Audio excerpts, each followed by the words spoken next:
So countries around the globe, of course, are still dealing with the coronavirus. And even as we have seen cases drop dramatically in places such as Germany, South Korea, and Canada, case numbers in the U.S. have been spiking.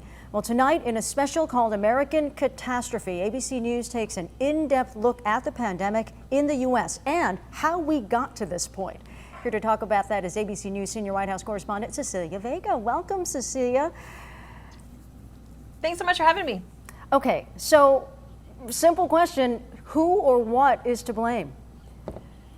Well, the list is a long one at this point. So we're 6 months in. Our investigation goes back at least 3 months, even a little bit beyond that, to answer this question that I think so much of America is asking. We are in the middle of a once-a-generation pandemic. How did we get here? We go as far back as Wuhan, China, into China to look at how the lack of transparency that was happening in real time from that government there as they were seeing cases the very beginning of this pandemic there and not telling the rest of the world what was happening inside the confines of that country.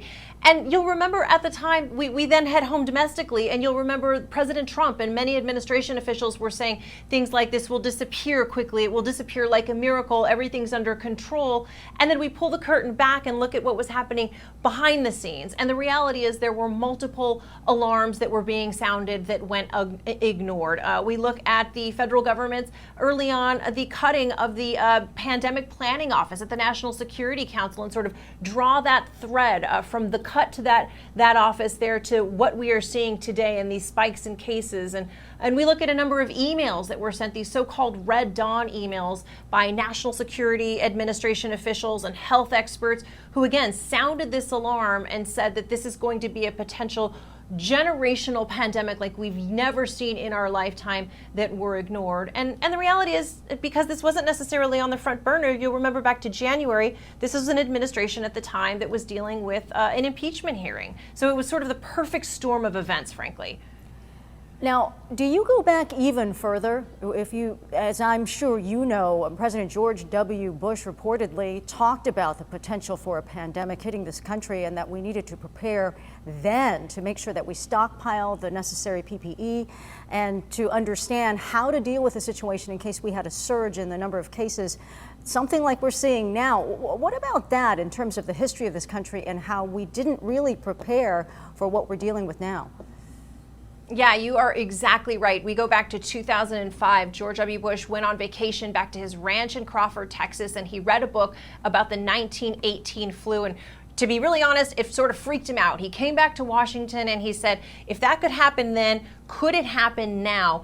And we talk about the alarm bells that were raised. There were warning signs back then by people in the Bush White House who said, we have to do something about this, who today are looking back going, we did not act appropriately then. And that just sort of trickled down here into 2020. And you know, I think we sort of ask ourselves, why might we be looking back? What's the importance in that? Well, the reality is health officials that we talk to, like Dr. Fauci, who sat down with us as part of this hour, say we're only halfway through this at best. This is going to get worse before it gets better. So we've got to learn from the mistakes that were made in order to get out of this and not have this happen in the future.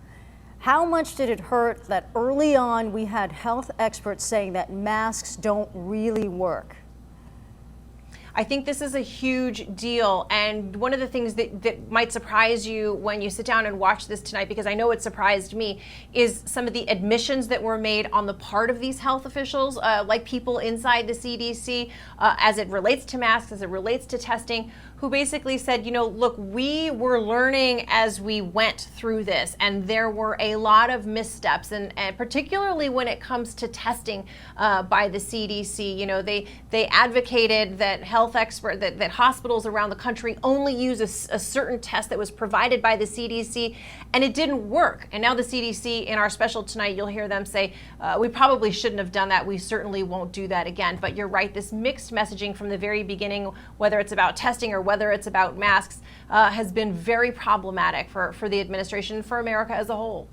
It's a lot of stuff to tackle. Cecilia Vega, we look forward to seeing it. We appreciate your time. Thank you so much.